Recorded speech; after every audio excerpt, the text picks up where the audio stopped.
Puji Tuhan, selamat pagi, Shalom. Sekali lagi Shalom.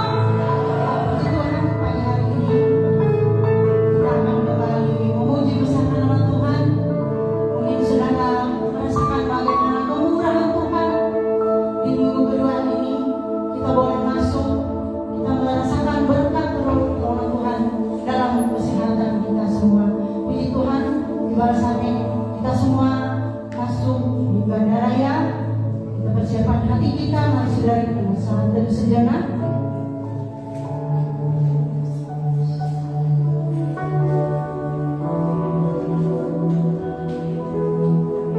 Amin. Saya akan berdiri di tempat pujian sangat indah.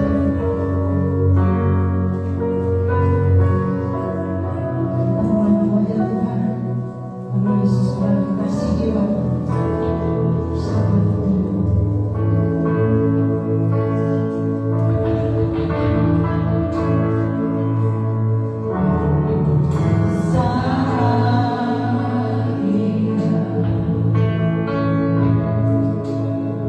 Yeah.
khususnya kami rasakan setiap hari pertolongan Tuhan, kebaikan Tuhan yang kami rasakan pada setiap waktu. Pantas kami boleh mengucap syukur Tuhan di pagi hari yang indah ini, di pagi yang berberkat ini. Kami menyatakan ungkapan rasa syukur kami atas segala pertolongan kebaikan Tuhan yang Tuhan telah berikan bagi kehidupan kami, bagi rumah tangga kami, bagi anak-anak kami, dan bagi pekerjaan dan setiap usaha kami. Kami bersyukur ya Tuhan. Hari ini kami akan ungkapan rasa syukur kami untuk datang kepada memuji, memuliakan nama Tuhan serta rindu Tuhan hadir dan memberkati kami. Pertolongan pada hari ini datang dari Allah Bapa pencipta langit dan segala isinya, dari Tuhan Yesus Kristus bersama kita yang hidup, dari Roh Kudus yang senantiasa menyertai kita sampai hari ini. Amin. Tidak terima kasih dalam Tuhan, kita akan membaca Alkitab dari 1 Yohanes pasal yang kedua. 1 Yohanes ya. Surat 1 Yohanes pasal yang kedua ayat 7 sampai dengan ayat 18 sampai dengan ayatnya yang ke-25. 1 Yohanes pasal yang kedua ayat 18 sampai dengan ayatnya yang ke-25. Kita baca secara bergantian. 1 Yohanes pasal yang kedua ayat 18 sampai dengan ayat yang ke-25. Antikristus. Anak-anakku, waktu ini adalah waktu yang terakhir. Dan seperti yang telah kamu dengar, seorang antikristus akan datang. Sekarang telah bangkit banyak antikristus. Itulah tandanya bahwa waktu ini benar-benar adalah waktu yang terakhir.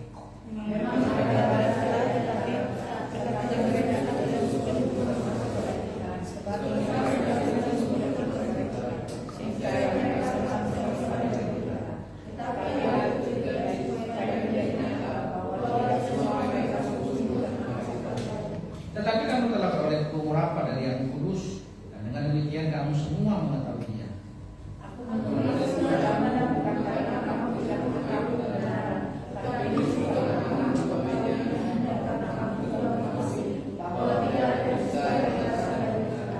Siapakah pendusta itu? Bukankah dia yang menyangkal bahwa Yesus adalah Kristus? Dia itu adalah antikristus, yaitu dia yang menyangkal baik Bapa maupun Anak.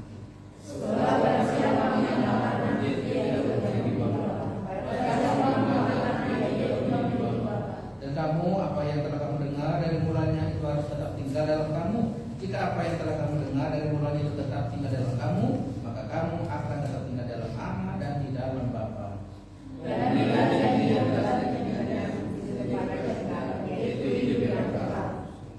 Kita akan mengucapkan pengakuan iman rasuli kita sebagaimana orang-orang percaya dalam segala abad mengucapkannya. Pengakuan iman rasuli. Aku percaya kepada Bapa yang Maha Kuasa, Bapa dan Bumi, dan kepada Yesus Kristus anak tunggal dan daripada Roh Kudus, lahir dari Maria, yang menderita sengsara di penderitaan Pilatus, disalibkan, mati dan dikuburkan, turun dalam kerajaan maut, dan ketiga bangkit pula dari orang mati, naik ke surga sebagai Allah Bapa yang Maha Kuasa, dan datang dari sana untuk menghakimi orang hidup dan yang mati. Aku percaya pada Roh Kudus, yang terus datang, persekutuan Roh Kudus, pengampunan dosa, kebangkitan dari dan hidup yang kekal. Amin.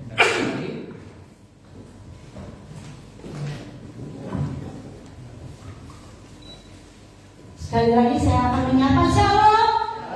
Puji Tuhan, ada sukacita pada pagi hari ini.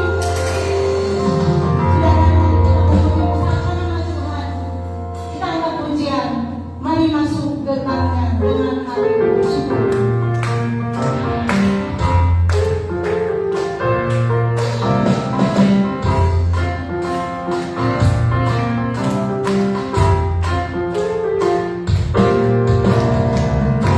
Gerbang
saksian pertama untuk pemberian.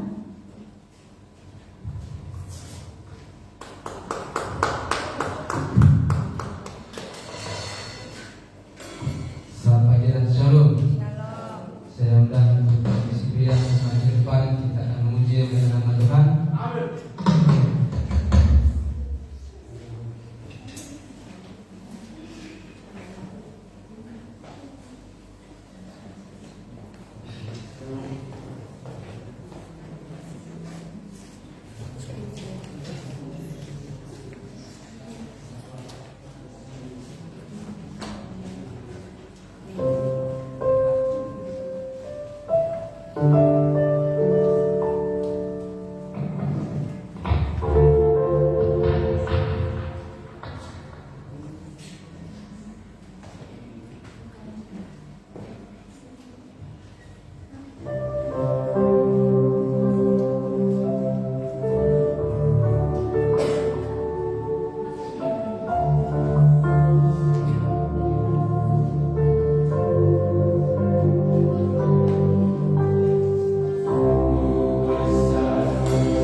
Saya undang untuk anak-anak Sanggih untuk maju ke depan.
Bapak Ibu jemaat terkasih dalam Tuhan Yesus, kita akan belajar tentang bagaimana sikap hidup menghadapi penyesatan atau ajaran sesat di tengah-tengah dunia ini.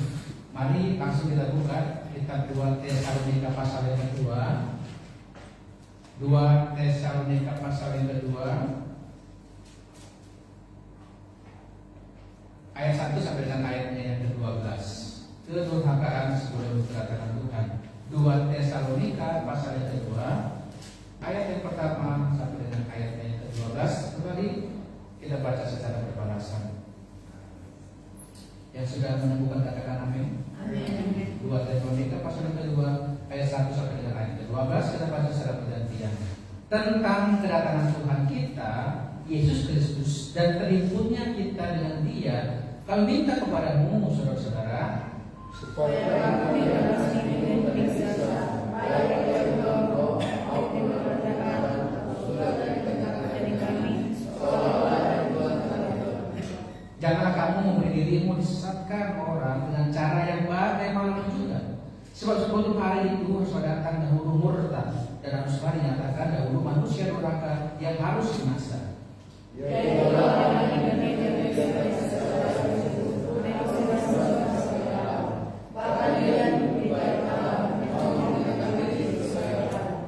Tidakkah kamu ingat bahwa hari itu telah kerap kali kukatakan kepadamu ketika aku masih bersama-sama dengan kamu. Dan sekarang kamu tahu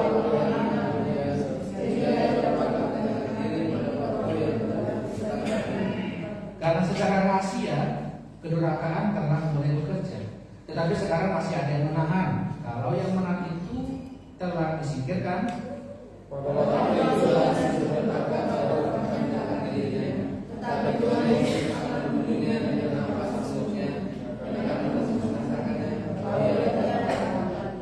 kedatangan si penderaka itu adalah pekerjaan iblis dan akan disertai rupa-rupa perbuatan ajaib, tanda-tanda dan mujizat-mujizat palsu.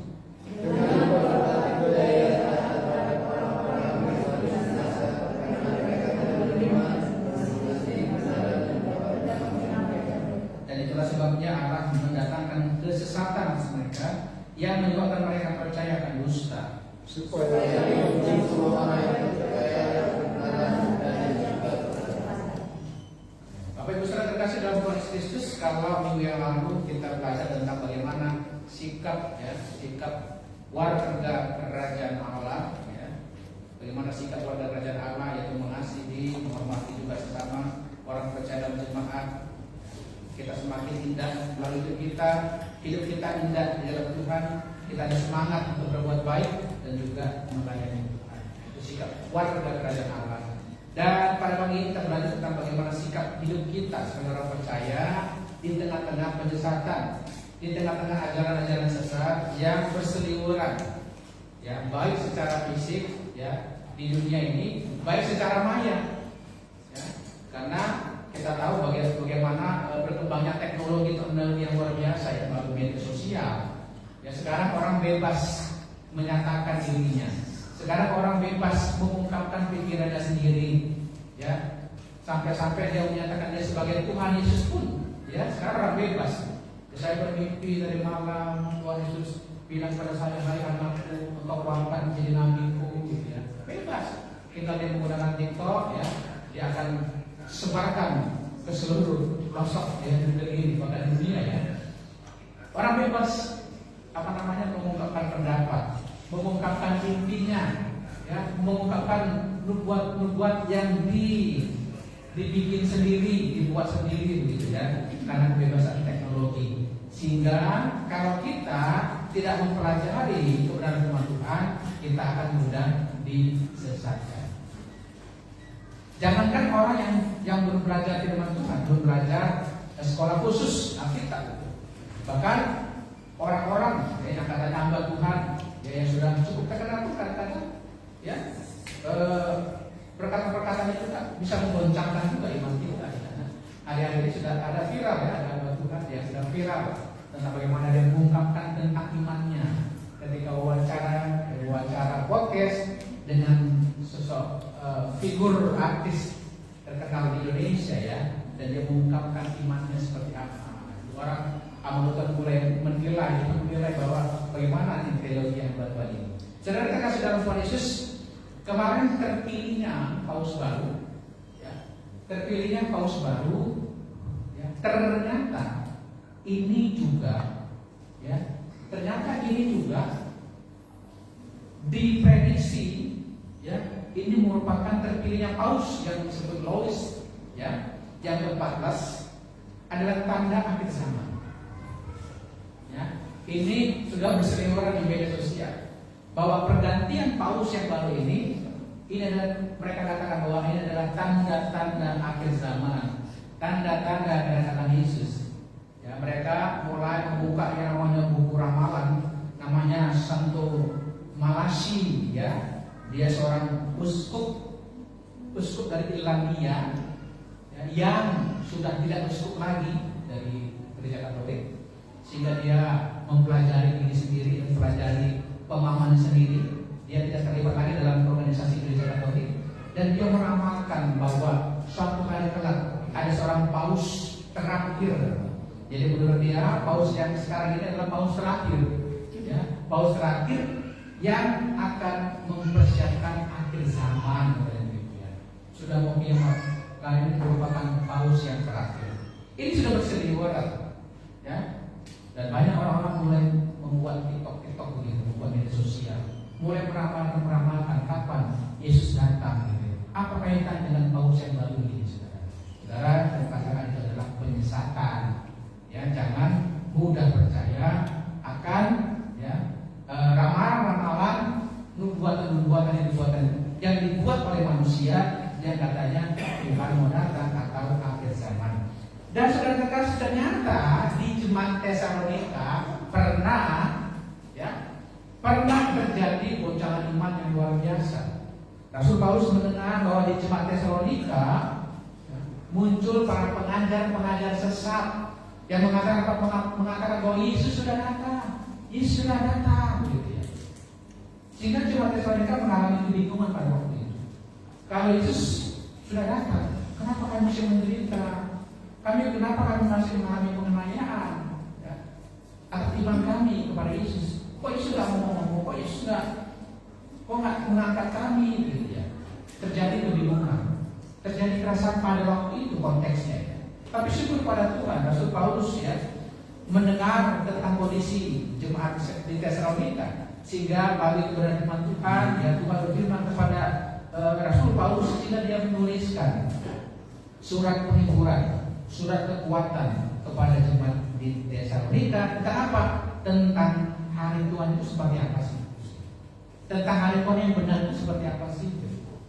Sehingga kita boleh belajar bagaimana sikap kita sebagai orang percaya masa kini dalam menghadapi, dalam memahami, dalam mengerti tentang hari Tuhan itu.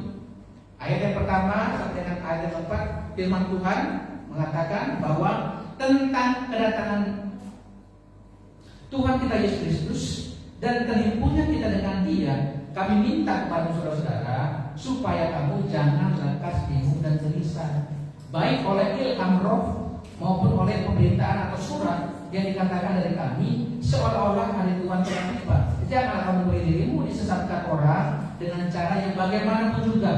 Sebelum hari itu harus datang dahulu murtad, dan harus dinyatakan dahulu manusia durhaka yang harus binasa, yaitu lawan yang meninggikan diri di atas segala yang disebut atau yang disembah sebagai Allah, bahkan yang duduk di bait Allah dan mau menyatakan diri sebagai Allah.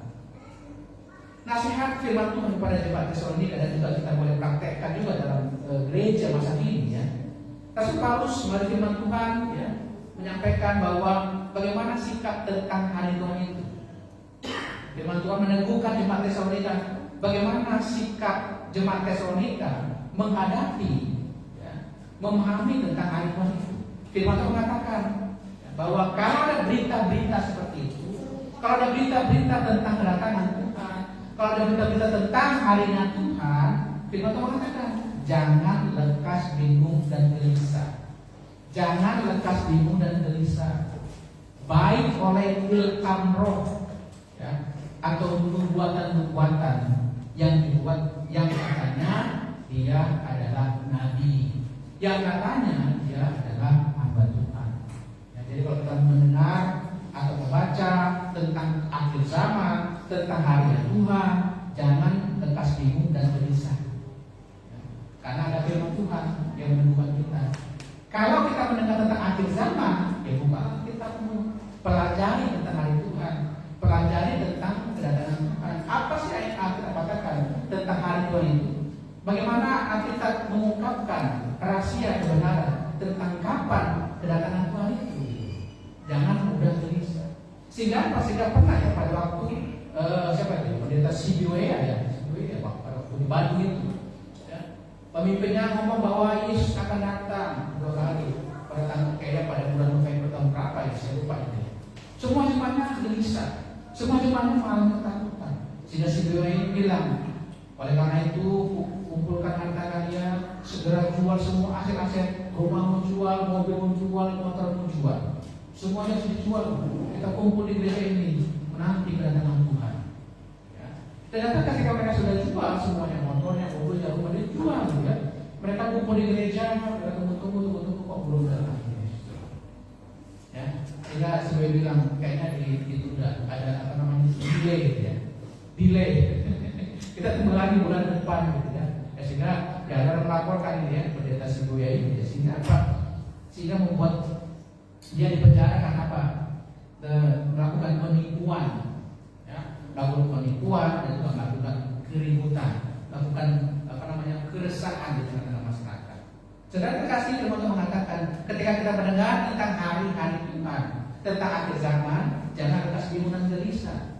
Ya. Sekalipun itu dinubuatkan yang katanya hamba Tuhan, jangan gelisah. Saudara pasti pernah lah melihat YouTube gitu ya. Ada hamba-hamba Tuhan yang suka meramalkan membuat tentang ekonomi dunia. Gitu. Padahal para ahli-ahli ekonomi sudah mengerti tentang itu, gitu. Nggak perlu dinubuatkan juga. Karena Tuhan mengatakan nubuat sudah berakhir. Berakhir di mana? Ketika Yohanes Pembaptis hadir di tengah dunia. Pada waktu itulah nubuatan sudah berakhir. Nggak ada lagi nubuatan. Jadi kalau saudara pernah menonton YouTube segala macamnya, ada hamba Tuhan mulai meramalkan. Saya kira itu bukan nubuatan, itu adalah nubuat sendiri. Ya. Kenapa? Karena kebenaran firman Tuhan sudah menyingkapkan semua itu. Satu hari kelak akan ada gempa bumi yang dahsyat, Alkitab sudah ngomong. Satu hari kelak ada pengajaran sesat yang luar biasa, Alkitab sudah ngomong. Satu hari kelak dengar-dengar akan perang Armageddon segala macamnya. Peperangan besar akan terjadi, Alkitab sudah ngomong. Tidak perlu diramalkan, tidak perlu dinubuatkan. Kitab Daniel, kitab Wahyu sudah mengungkapkan rahasia tentang apa? Tentang apa yang akan terjadi di masa yang akan datang. Ada ahli ekonomi yang mengatakan bagaimana tentang ekonomi Indonesia. Ada ahli ekonomi yang mengatakan bagaimana tentang ekonomi dunia. Mereka mengerti itu, tidak perlu diramalkan oleh yang Tuhan. Kadang-kadang ya seperti itu ya. Yang muncul supaya apa? Ya supaya laris gitu ya.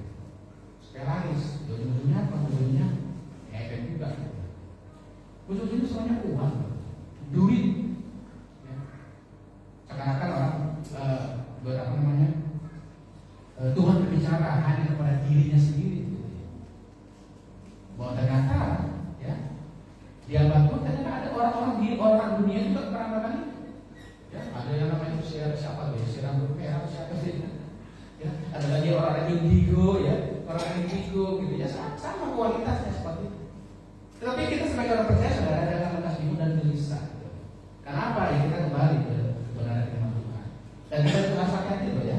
Sekalipun orang mengatakan ya Tuhan berbicara kepada saya, Tuhan berbicara kepada saya tentang apa yang terjadi di esok hari akan terjadi tahun depan, tahun sekian, saudara gitu ya. Kita harus kembali ke kebenaran itu. Jangan buru-buru lekas bingung dan gelisah. Ya, datang kepada Tuhan dan pelajari tentang kita. Itu yang pertama. Dan yang kedua, janganlah kamu memberi dirimu disesatkan. Kau sudah tahu pengajaran sesat, ya. Jangan memberi dirimu disesatkan. Ya. Jangan malah memberi dirimu disesatkan dengan cara bagaimanapun juga. Sekalipun caranya pembagian sembako, hati-hati, jangan memberi dirimu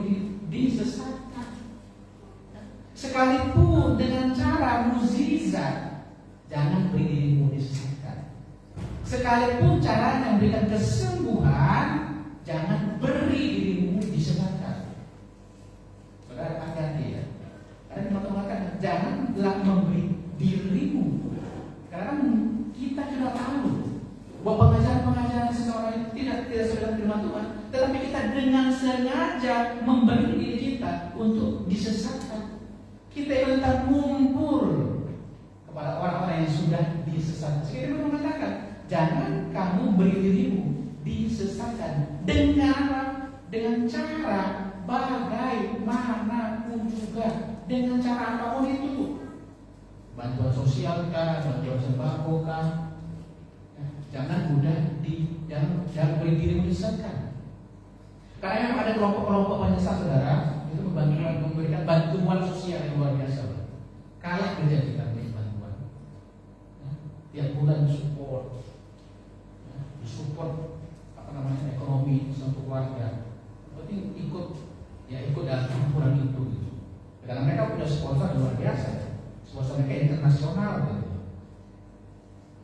Kadang-kadang ya banyak orang Kristen juga mudah. Ya contohnya hal yang kecil ya. Mana heboh ya, ada scan retina mata.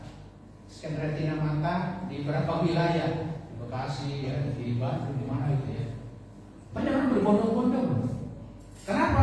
Karena ditawarkan dapat ketika kita scan mata gitu ya, dapat duit 200.000 sampai 800.000.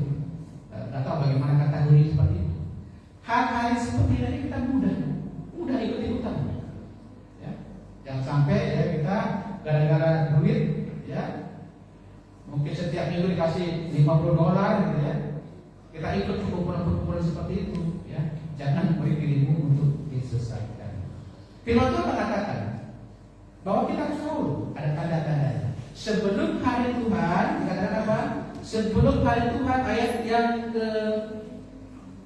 ketiga, janganlah memberi dirimu disesatkan orang dengan cara yang bagaimanapun juga, sebab sebelum hari Tuhan itu haruslah datang dahulu murtad dan sebagainya, dinyatakan dahulu manusia durhaka yang harus binasa. Kita harus pahami betul bahwa sebelum hari Tuhan akan ada murtad. Apa artinya? Ya, banyak orang akan menolak Yesus Kristus sebagai Tuhan. Itu yang pertama. Yang kedua, ada manusia durhaka. Alkitab mengatakan siapa manusia durhaka ini? Inilah adalah antikristus, menolak ketuhanan Kristus, menolak ketuhanan Kristus, menolak kearahan Kristus, keilahian Kristus. Dialah sang anti lawan dari Kristus itu sendiri. Ya, yang kelak saudara, yang akan disembah sebagai Allah. Ya, kelak akan muncul sosok pribadi ya, yang akan muncul disembah sebagai Allah. Dikatakan dan dia akan duduk di bait Allah. Jadi para penafsir-penafsir Alkitab mengatakan bahwa kelak ya, salah satu masjid terbesar di Yerusalem itu akan dibongkar dan dibangun yang namanya bait Allah. Orangnya Israel ya. Dan ketika nanti bait Allah itu didirikan, nanti ada sosok pemimpin ya, mensabotase bait Allah itu. Tadi yang milik Israel gitu ya. Dan suatu hari kelak akan disabotase dan dia adalah anti Kristus itu. Dan dia menyatakan dirinya sebagai Allah. Itu menurut kita wahyu ya. Kita mau mengkaitkan itu semua. Tetapi kan saatnya belum tiba. Hal-hal ini masih jauh gitu ya, masih jauh. Tapi kita mengatakan sebelum hari Tuhan, pemurtatan besar-besaran akan terjadi. Saudara melihat mungkin masih kecil-kecil gitu ya, 1, 2, berapa orang gitu. Ini akan terjadi besar-besaran di seluruh dunia. Banyak orang akan menyangkal ketuhanan Kristus, mengerikannya. Kemarin Ibu Ike yang kemarin yang menikah itu, dia bersaksi. Dia bilang, Ibu gereja di mana sih? Saya di Batimosa sih Pak. Ya Bapak tahu tidak? Di Amerika itu Pak, yang gereja itu hanya para lansia sekarang. Itu mana itu anak muda, remaja? Udah nggak ada lagi di gereja. Ya paling kalau ada gereja yang betul-betul konsen syukur akhirnya seperti itu gitu ya. Tetapi secara umum gereja-gereja di Amerika bahkan di Eropa gitu, di Jerman juga ya, hanya dipenuhi oleh para lansia ya, 50 tahun ke atas ya, gereja dipenuhi oleh orang lansia sudah yang sudah usia emas gitu ya, usia emas. Anak muda sudah tidak perlu lagi tentang apa tentang Tuhan. Itulah dunia. Inilah dunia yang kita tempati sekarang. Jadi kalau ada penyesatan, ya mudah penyesatan. Kenapa? Karena banyak orang percaya tidak mendasari hidup mereka dengan kebenaran firman Tuhan. Saudara yang saya kira bukan rahasia lagi ya, bahwa saksi Yehova juga melenceng dari kebenaran firman Tuhan. Itu bukan rahasia umum lagi ya. Kenapa? Memang saksi Yehova tidak percaya bahwa Kristus adalah Tuhan. Saksi Yehova memisahkan Allah dan Kristus. Saksi Yehova mengajarkan bahwa Allah menciptakan Kristus. Tapi Alkitab ngomong seperti itu. Alkitab katakan bahwa Yesus Kristus adalah Tuhan itu sendiri. Tidak ada pemisahan. Kristus sudah diciptakan. Dia adalah sang pencipta itu menurut Kolose ya, Kolose. Dia adalah sang pencipta itu. Dalam Kejadian pasal pertama ayat 1 kan jelas mengatakan pada mulanya adalah Allah. Pada mulanya adalah Allah. Dan Yohanes sudah mengatakan firman itu bersama-sama dengan Allah. Firman itu telah menjadi manusia. Dia adalah Yesus Kristus itu sendiri. Tetapi saksi Yehova mulai. Jadi ya kita jangan mau sudah tahu pengajaran itu bukan dari Alkitab. Karena kita memberi diri untuk disesatkan. Bapaknya kerja di mana Bu? Ya, bapaknya di Tambur. Ibu sendiri di mana? Ya saya begitulah Pak. Begini aja Bu. Gimana kita transport setiap bulan? Ya beras semuanya. Kita support pokoknya. Nanti ikut ibadah dengan kami. Siapa nggak support secara ekonomi? Didukung secara setiap bulan, ya. Siapa nggak mau? Menurut kedagingan sih, siapa tidak mau? Tapi kan banyak orang Kristen yang memberi diri untuk disesatkan. Kenapa? Karena ada cara-cara yang di luar kehendak Tuhan. Saudara, ada namanya gereja Mormon. Ini sudah jelas-jelas ada di Indonesia.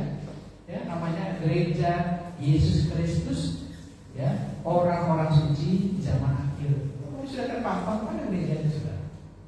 Ya, mereka membawa ajaran di luar kebenaran firman Tuhan. Mereka mengajarkan apa? Bahwa Yesus adalah hasil pernikahan dari Allah dan Maria. Ini Mormon ya. Yesus itu ya adalah hasil anak dari pernikahan Allah dan Maria. Itu pengajaran Mormon. Bedanya ada. Banyak orang banyak pengikutnya. Kalau sudah tahu tentang pengajaran mereka tidak sesuai dengan firman Tuhan, jangan memberi diri untuk disesatkan. Firman Tuhan menjelaskan seperti itu, khususnya kepada jemaat di desa mereka. Jadi kita boleh belajar tentang bagaimana sikap kita tentang hari Tuhan. Jangan atas bingung dan gelisah, jangan memberi dirimu disesatkan, ya. Dan kita lihat bagaimana tangan Tuhan bekerja. Pemurtadan memang sudah terjadi. Firman Tuhan mengatakan pemurtadan sudah terjadi. Kita menghadapi yang masih skala kecil. Ya, suatu hari kelak, ya, banyak pemurtadan terjadi. Tapi jangan membuat kita gelisah, ya, dan bingung. Kita harus memperkuat diri kita dengan kebenaran firman Tuhan. Yang kedua kita boleh belajar, ya, ayat 5 sampai dengan ayat yang 7. Ayat 5 sampai 7 firman Tuhan mengatakan bahwa tidakkah kamu ingat bahwa hal itu telah kerap kukatakan kepadamu ketika aku masih bersama-sama dengan kamu, dan sekarang kamu tahu apa yang menanti ya, sehingga ia baru akan menyatakan diri pada waktu yang telah ditentukan baginya.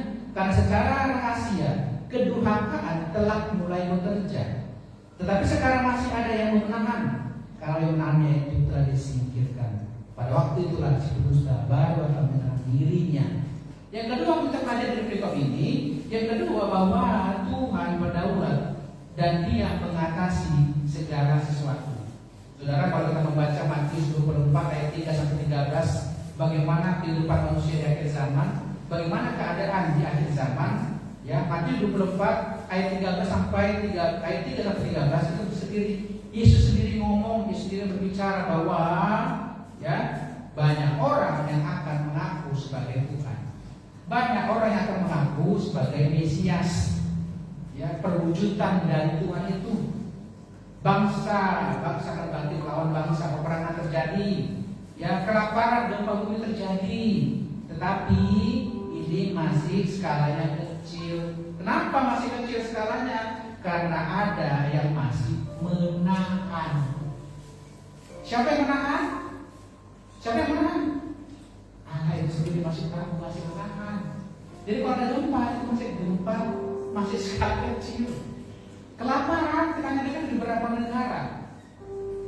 Tetapi pada akhir zaman nanti, saudara, itu kelaparan akan di mana-mana, skalanya besar. Mengerikan ya? Coba kita bayangkan, kalau betul-betul tidak pernah hujan berpuluh tahun, kekeringan akan terjadi. Ya. Binatang-binatang akan mati, manusia akan banyak mati. Kalau air, ya, ini nggak ada di muka bumi, apa jadinya?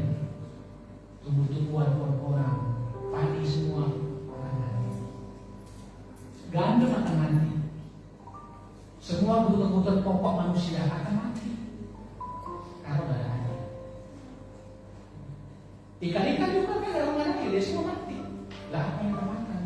Terjadi kelaparan di banyak belahan bumi, di berbagai negara.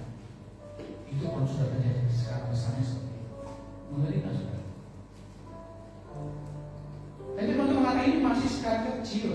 Ini permulaan dari dia. Karena apa? Karena puji Tuhan, Tuhan berdaulat. Ya, Tuhan Maha Kuasa dan Dia mengatasi segala sesuatu. Belum Tuhan izinkan skala besar itu terjadi, Tuhan masih menahannya. Saudara, mumpung Tuhan masih tahan ini, ya, mumpung Tuhan masih menahan, artinya apa? Tuhan kasih kita kesempatan, ya, Tuhan kasih kita kesempatan untuk apa? Pergunakanlah waktu-waktu ini untuk memuliakan Tuhan. Karena kita tidak tahu kapan dia datang. Karena memang itu dalam 1 Tesalonika pasal 4 jelas mengatakan ya, bahwa kedatangan Tuhan seperti pencuri, ya, dalam kabar tiba-tiba bisa muncul. Kadang-kadang itu seperti pencuri. Saya belum pernah ya mendengar atau mendengar berita, membaca berita seorang pencuri di sana Merdeka, ya, sudah WA sekretaris presiden, ya. Kami akan melakukan pencurian di sana Merdeka tanggal sekian, pukul sekian. Saya belum pernah dengar berita seperti itu. Ya, mencuri kadang-kadang datang tidak diinginkan, ya, tiba-tiba datang. Tetapi kita menggambarkan seperti itu bahwa kedatangan Tuhan, bahwa pencuri yang kita nggak tahu kapan dia datang, dan kita nggak tahu, kita nggak bisa prediksi kapan dia datang. Sekalipun banyak hamba Tuhan boleh memprediksi tanggal-tanggalnya, ya, bulan-bulannya, tahun-tahunnya begitu, ya, banyak orang prediksi. Kemarin juga ada namanya, saya lupa di negara mana, tiba-tiba, ya, berapa hari gitu ya, negara itu gelap gulita, nggak ada listrik. Orang sudah mulai mengkait-kaitkan akhir zaman sudah mulai, akhir zaman sudah mulai. Ya. Jadi terlalu cepat-cepat menilai segala sesuatu. Tapi syukur pada Tuhan, saudara. Syukur pada Tuhan. Tuhan masih menahan semua itu. Ya. Ada namanya kedaulatan Allah yang luar biasa. Sekalipun iblis, ya, iblis itu sidang itu pengen cepat-cepat, gitu ya. Pengen cepat-cepat keluar dari sarangnya untuk apa? Untuk melakukan namanya kejahatan yang besar, ya. Tetapi Tuhan luar biasa penuh kasih. Dia masih menahan, ya. Tapi sekalipun Tuhan izinkan ada gempa-gempa di sana sini, ya. Ada kelaparan yang terjadi di sana sini, gitu ya. Ada peperangan terjadi di beberapa negara, tetapi teman-teman itu masih permulaan, itu masih skala kecil karena ada yang masih menahan. Tetapi kalau si penahan itu, ya, sudah melepas membuka itu, si pendurhaka mulai merajalela. Itu apa? Melakukan pemberontakan,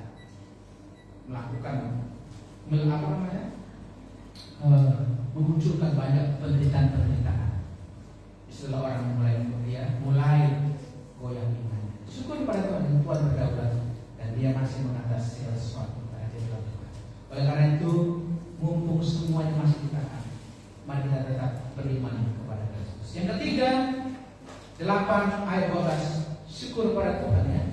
Ayat 8 dikatakan, pada waktu itu si pendurhaka baru akan menyatakan dirinya. Kalau si penahan itu ya, kalau yang menahan itu telah disingkirkan, tetapi Tuhan Yesus akan membunuhnya dengan nafas mulutnya dan akan memusnahkannya kalau Ia datang kembali.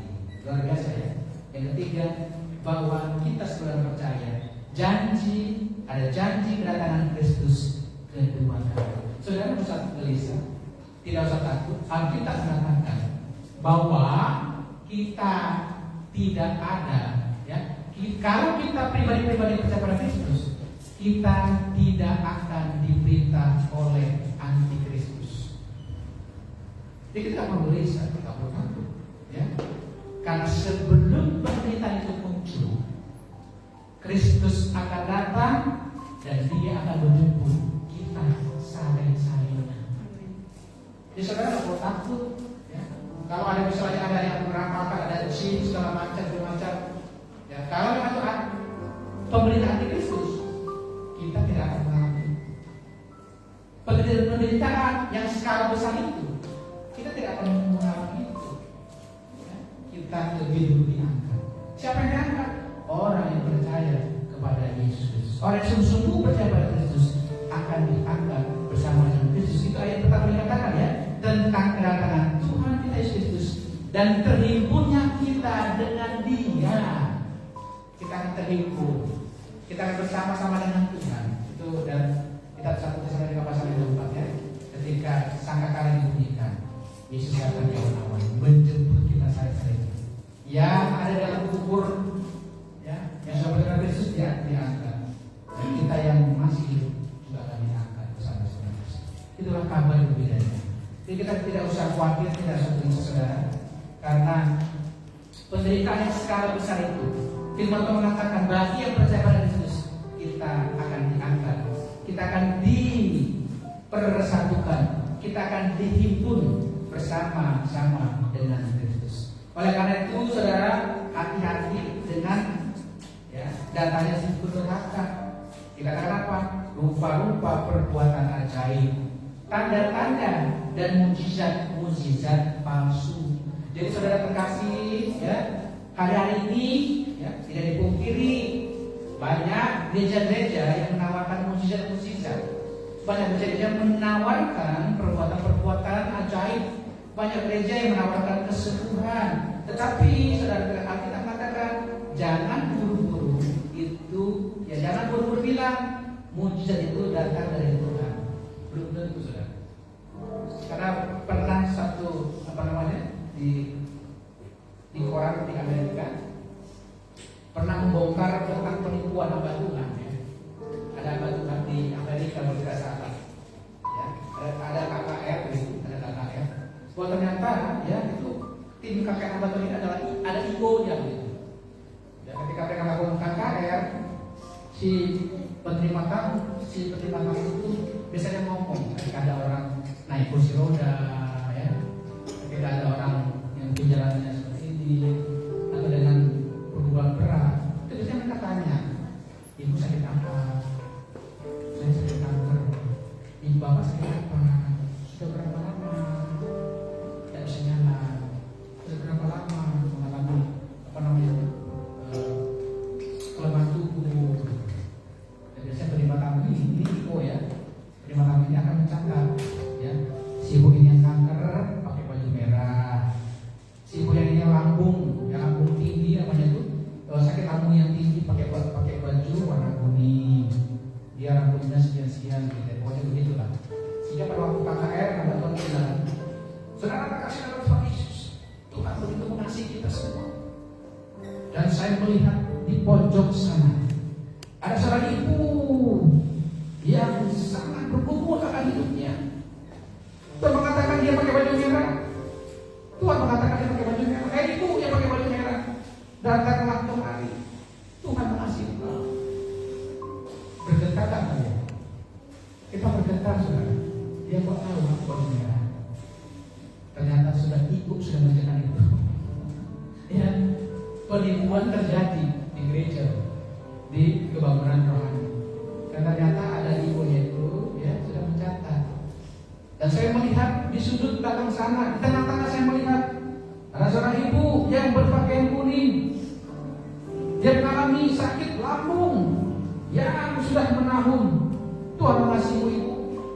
Mari datang, Tuhan mengasihi kau. Menyatakan kesembuhan.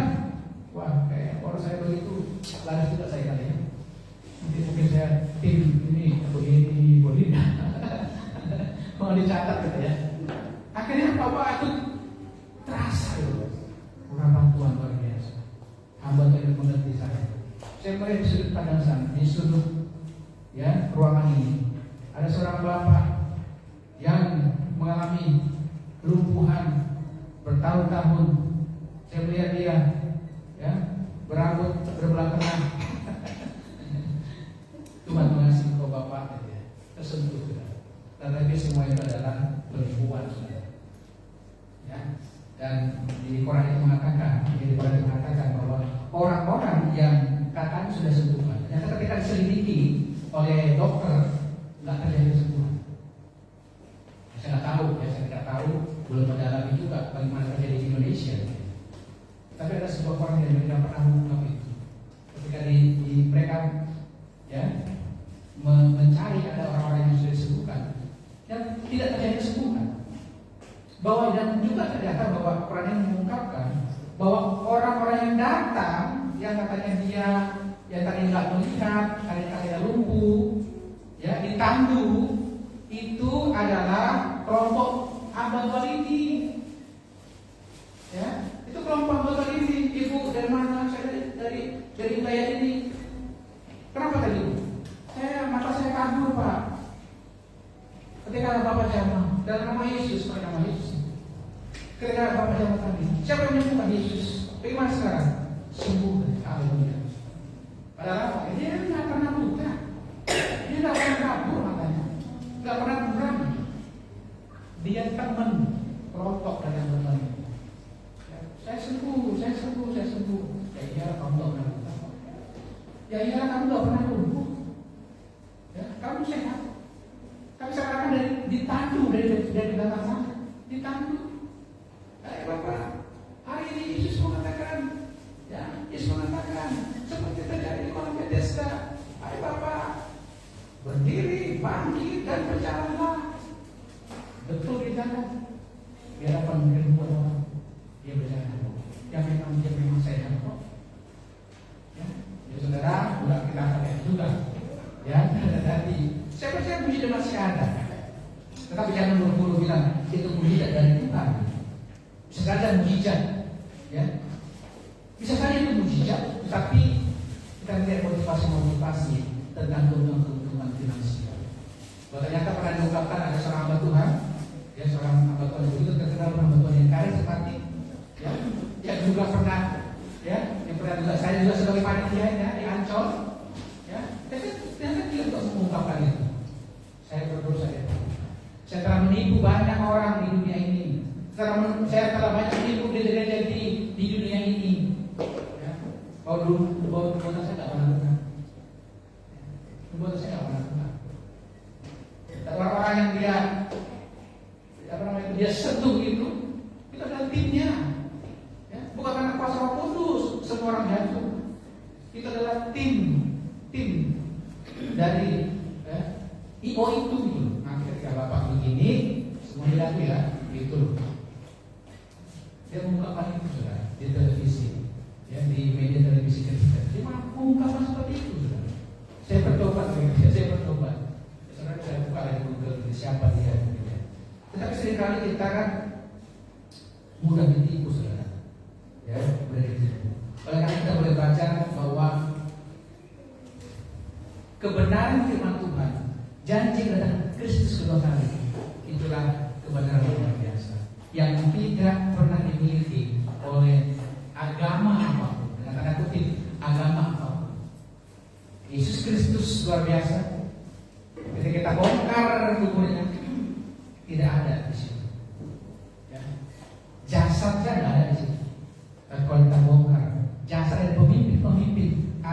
kehadiran pemimpin dunia ini jasanya tidak di sini, tapi Kristus kuburnya kosong, dia telah bangkit seperti apa yang dikatakan.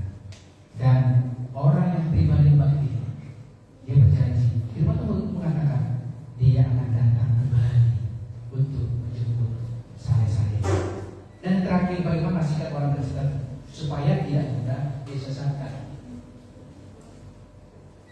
Bagaimana sikap kita sebagai Kristen supaya tidak mudah disesatkan? Firman Tuhan mengatakan, coba kita buka 2 Timotius 3 ayat 14, saudara.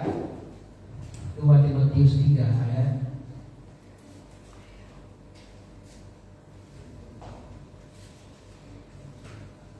3 ayat 16. Saudara bacakan dari boleh bacakan 2 Timotius 3 ayat 16. 2 Timotius 3 ayat 16. Dan ia Tuhan damai sejahtera 2 Timotius 2 Timotius 3 ayat 16. ayat 16. Dan ia Tuhan damai sejahtera. Maaf. Saya kira kita beda. 2 Timotius 3 ayat 16. 2 Timotius 3 ayat 16. Segala tulisan yang diilhamkan Allah memang bermanfaat untuk mengajar, untuk menyatakan kesalahan, untuk memperbaiki kelakuan, dan untuk mendidik orang dalam kebenaran. Terima kasih. Saudara, sikap orang Kristen supaya tidak mudah disesatkan. Belajar Alkitab ya dengan sungguh-sungguh, saudara. Belajar Alkitab dengan sungguh-sungguh. Itu juga waktu kita belajar Alkitab, bagaimana Allah mengilhamkan, ya, dan mengaruniakan Alkitab bagi kita untuk kita pelajari, belajar kita dengan sungguh-sungguh supaya kita tidak mudah disesatkan, saudara. Seringkali kita mudah disesatkan, ya. Berapa banyak kita disesatkan? Ketika firman Tuhan sudah disampaikan, ketika hamba Tuhan bertanya, Bu, tadi poin pertama apa? Tidak tahu. Saudara sedang tersesat, ya. Saudara sedang tersesat, berarti pikirannya kemana? Gitu ya. Ayat-ayat tadi apa yang dibacakan? Saya nggak tahu, Pak. Saudara, berarti pikiran saudara sedang melayang-layang. Pikiran melayang-layang itulah akan menyesatkan saudara. Oleh karena itu, belajar kita dengan sungguh-sungguh supaya tidak mudah disesatkan. Matius 26 ayat 41 ada Pak Peri di situ. Matius 26 ayat 41.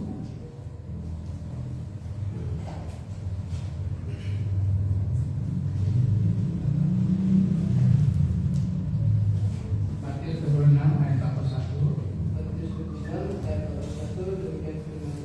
Berjaga-jagalah dan berdoalah supaya kamu jangan jatuh ke dalam pencobaan. Roh memang menurut tapi daging lemah. Amin. Sikap orang Kristen supaya kita tidak mudah disesatkan. Yang pertama, belajar kita dengan sungguh-sungguh. Yang kedua, berdoa dengan sungguh-sungguh. Seringkali saudara, memang kita tidak masuk dalam ajaran sesat, dan seringkali kita kan juga ikut ikutan sesat, ya. Berdoa dengan sungguh-sungguh. Tapi seringkali kita berdoa kalau ada maunya. Seringkali berdoa kalau lagi ada masalah, ya. Karena kan diri kita sendiri menyesatkan kita, ya. Disuruh berdoa, ya, apa yang doa supaya tenang-tenang semuanya aman. Tapi kalau lagi ada masalah yang berat, pergumulan yang berat, ya, baru kita buru-buru untuk berdoa. Jangan berdoa puasa kalau saya mau, penting Tuhan jawab doa saya, ya. Saudara, jangan punya pemikiran sesat seperti ini, ya. Jangan punya pemikiran sesat seperti ini. Firman Tuhan mengatakan berdoalah setiap waktu. Lah itu kata perintah, bukan pilihan. Berdoalah setiap waktu, tetaplah berdoa. Ada kata lah, berarti doa adalah perintah, bukan pilihan, ya. Bukan waktu senang kau tinggalkan doa. Waktu kau menderita kau berdoa. Bahkan harus menjalankan puasa, saudara. Ya, jangan menyesatkan diri kita sendiri. Belajar Alkitab dengan sungguh-sungguh, saudara, ya. Sehingga firman kita dari Israel Indonesia, ketika ditanya Alkitab, ayat Alkitab, ya dengan sungguh kita, ya, jangan kita mudah disesatkan, ya, dan kita mudah disesatkan. Karena kalau kita melihat, ya, mungkin saudara melihat bagaimana ada wawancara orang Kristen, ya, bersama dengan si Dominan itu bingung, banyak orang Kristen bingung ketika berhadapan dengan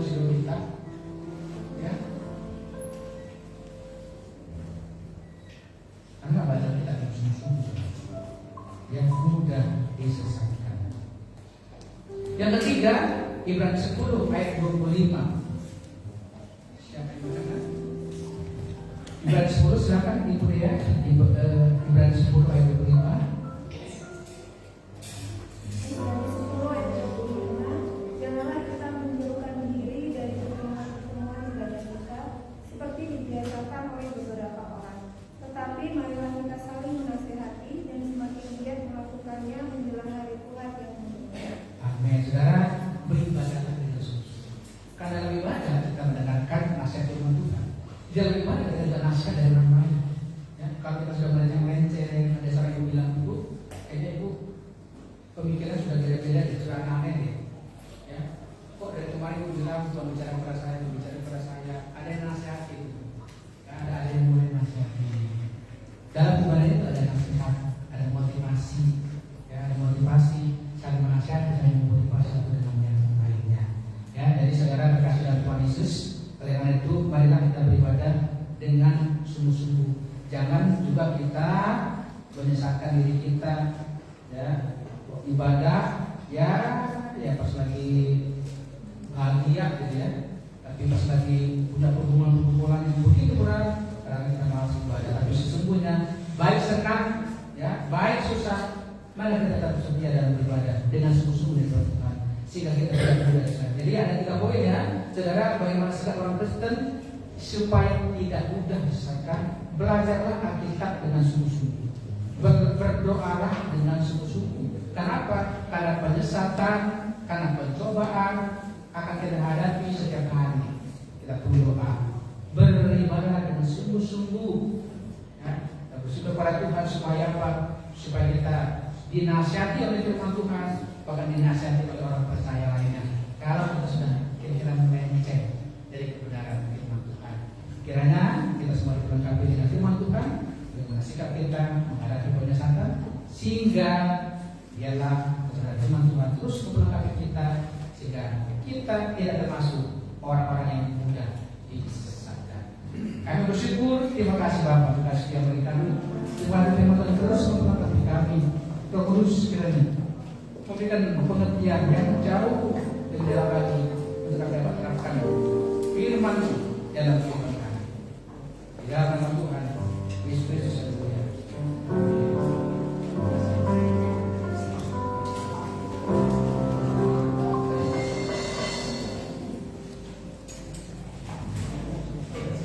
Puji Tuhan, terima kasih buat Pak Tuhan yang sudah membagi berkat pada siang hari ini. Kiranya Tuhan memberkati, dan firman Tuhan kita semua diberkati oleh Tuhan. Puji Tuhan, tiba saatnya kita akan persembahan yang bertugas adalah Bapak Victor dan Bapak Riki. Saya mohon untuk ke depan.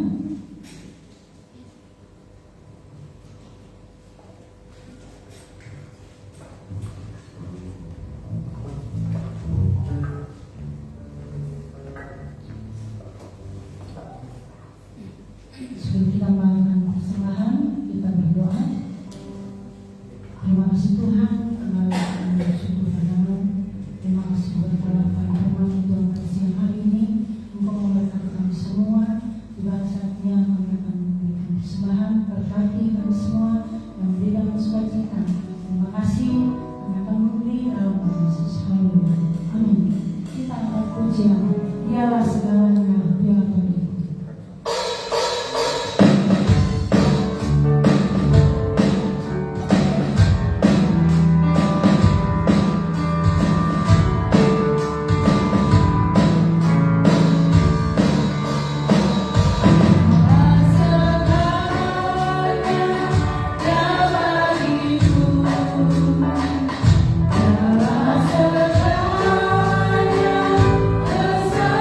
Terima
kawan, kita angkat pujian, tak selalu Tuhan menjawab.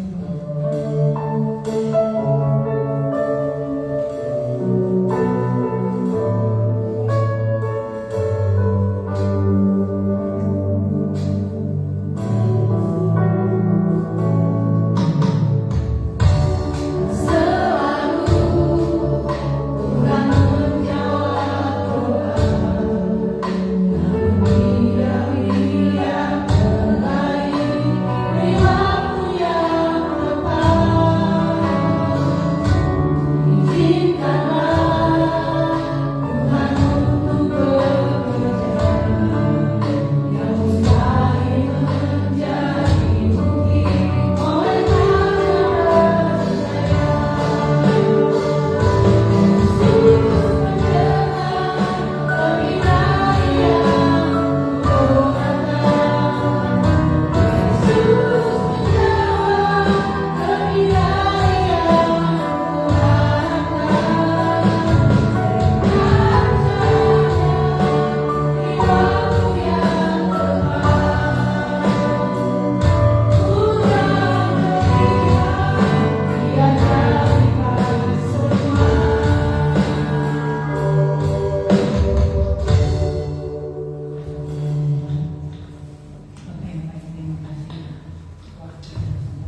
Kiranya Tuhan Engkau mencukupi semua biaya operasional gereja kami ya Tuhan Yesus. Bapa yang baik, kami juga berdoa ya Tuhan untuk jemaat yang punya usaha. Tuhan Yesus Engkau memberkati setiap usaha jemaat ya Tuhan yang ada di tempat ini ya Tuhan. Bapa, Engkau menemukan setiap jenis anak mereka ya Bapa. Terima kasih banyak Bapa, terima kasih. Bapa dalam nama Yesus, kami juga mau berdoa ya Tuhan untuk penginjilan ya Tuhan di Indonesia dan di kota sampai ke pelosok tanah air ini. Tuhan Yesus terus menyertai memberkati hamba Tuhan yang dipercayakan untuk melayani ya Tuhan sampai ke pelosok tanah air ya Tuhan. Tuhan mencukupi semua kebutuhan mereka, biar mereka membawa jiwa ya Tuhan untuk kemuliaan nama ya Bapa. Jiwa dimenangkan ya Tuhan untuk penginjilan yang mereka sampaikan ya Bapak. Terima kasih banyak Bapak, terima kasih. Kami juga berdoa untuk saudari Febri yang ada di SFT Berita Hidup. Tuhan terus memberkati anak ini biar dia bisa menyelesaikan studinya tepat pada waktunya. Terima kasih banyak Bapak. Kami semua berdoa untuk MD DKI Jabar Banten. Tuhan Yesus Engkau terus memberkati setiap program kerja untuk tahun 2025. Kiranya semua itu bisa berjalan dengan baik ya Bapak.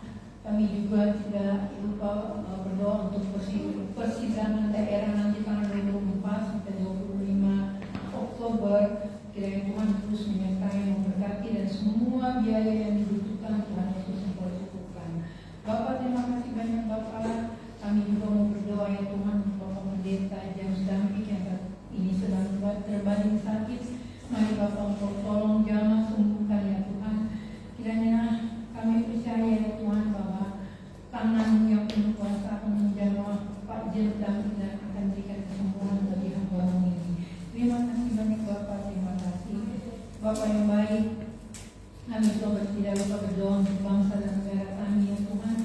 Terus Bapak Engkau memberkati bangsa dan negara kami ya Tuhan. Bapak Presiden, Wakil Presiden, Kabinet yang telah terbentuk, Tuhan Yesus Engkau memberkati mereka. Bapak Engkau memberkati juga sampai ke tingkat RT RW, Tuhan Yesus memberkati. Biar mereka memimpin bangsa ini dengan seadil-adilnya ya Tuhan. Terima kasih Bapak, terima kasih Bapak. Pada saat ini kami juga bersyukur untuk tim Arta yang sudah melayani kami. Tuhan terus memberkati mereka ya Tuhan Yesus. Terima kasih banyak Bapak, terima kasih. Dan mungkin dengan diam-diam jemaat di tempat ini menaikkan pergumulan mereka kepada-Mu Bapak. Dengar daya Tuhan dan Kau kabulkan permohonan doa mereka. Terima kasih banyak Bapak. Dan persembahan yang sudah kami kumpulkan, kiranya Tuhan terus memberkati tangan-tangan yang sudah memberi maupun yang belum. Biar persembahan ini berguna ya Bapak untuk pelayanan di tempat ini ya Bapak. Terima kasih banyak Bapak. Inilah doa dan ucapan syukur kami yang kami naikkan kepada Bapa di surga dalam nama Tuhan Yesus Kristus yang sudah mengajak kami berdoa bersama-sama. Kami di surga, dikuduskan, datanglah kerajaan-Mu, berikan kepada kami secukupnya, dan ampuni yang kesalahan kami, seperti kami juga mengampuni yang bersalah. Dan janganlah mencoba lepaskan kami pada kerajaan sampai selama-lamanya. Amin.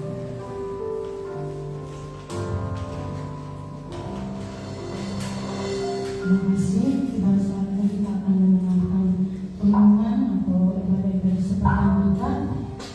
Untuk selesai ibadah hari Minggu ada ibadah komisi pria. Untuk firman Tuhan adalah Bapak Matias, MC-nya Saudara Bukti, musik Saudara Joshua, doa Bapak John Perdanaku. Untuk hari Senin seminar jam 9 ya, tanggal 12 seminar untuk orang tua ya, bertempat di gereja. Mungkin di antara jemaat wanita boleh datang untuk sama-sama kita mengikuti ya. Untuk hari Rabu ibadah doa pertemuan di gereja. Firman Tuhan adalah Bapak Matias, MC-nya adalah Ibu Linda. Untuk hari Kamis KTB bertobat di gereja. Itu narasumbernya Ibu Gembala, topiknya Raja Usia dan Gereja.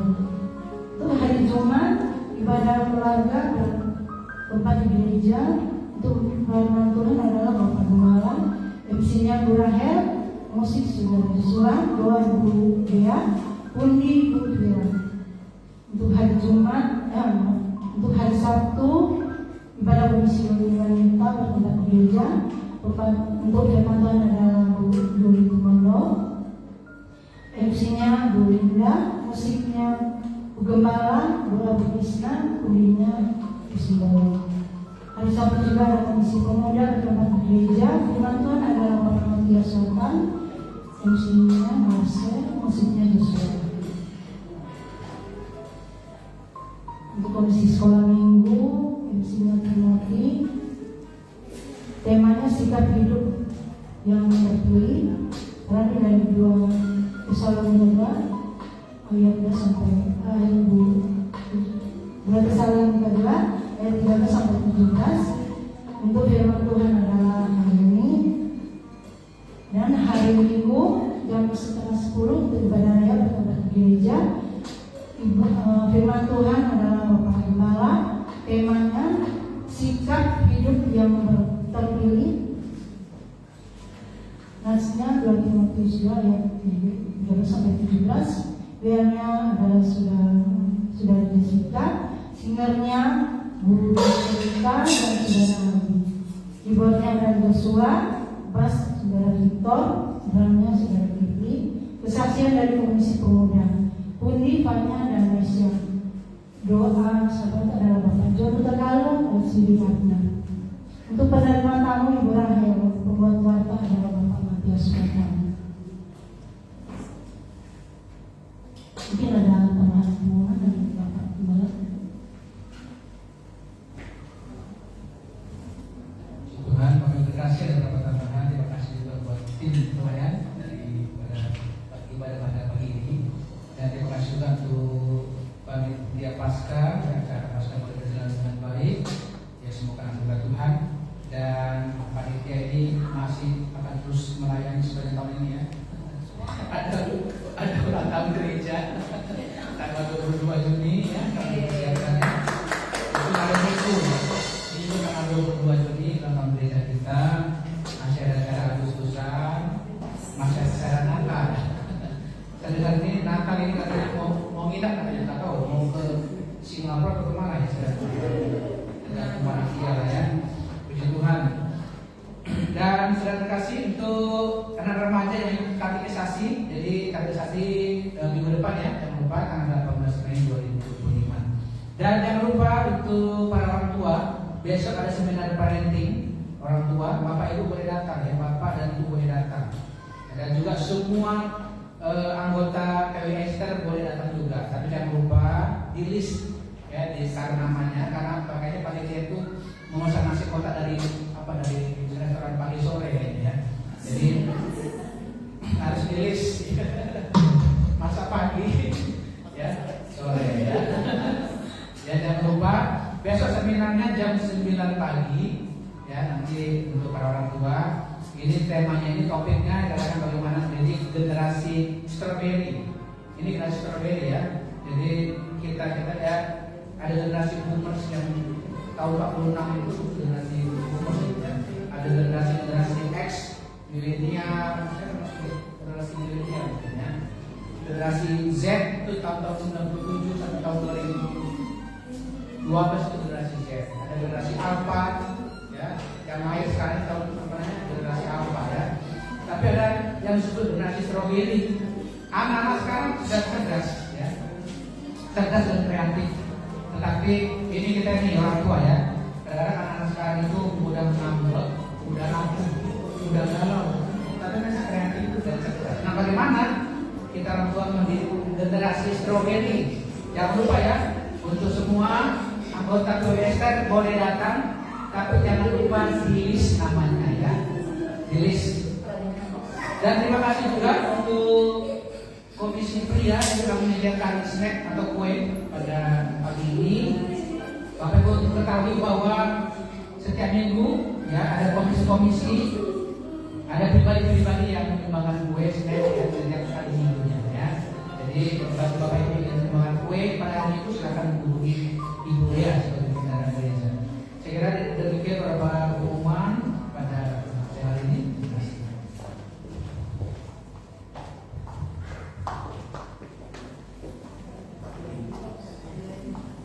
Memang saatnya kita akan mengakhiri ibadah kita pada siang hari ini. Saya undang untuk berdiri, kita angkat pujian Ku Tahu Bapa di harapan. Ya Allah.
Amin. Selamat hari Minggu, Tuhan Yesus memberkati.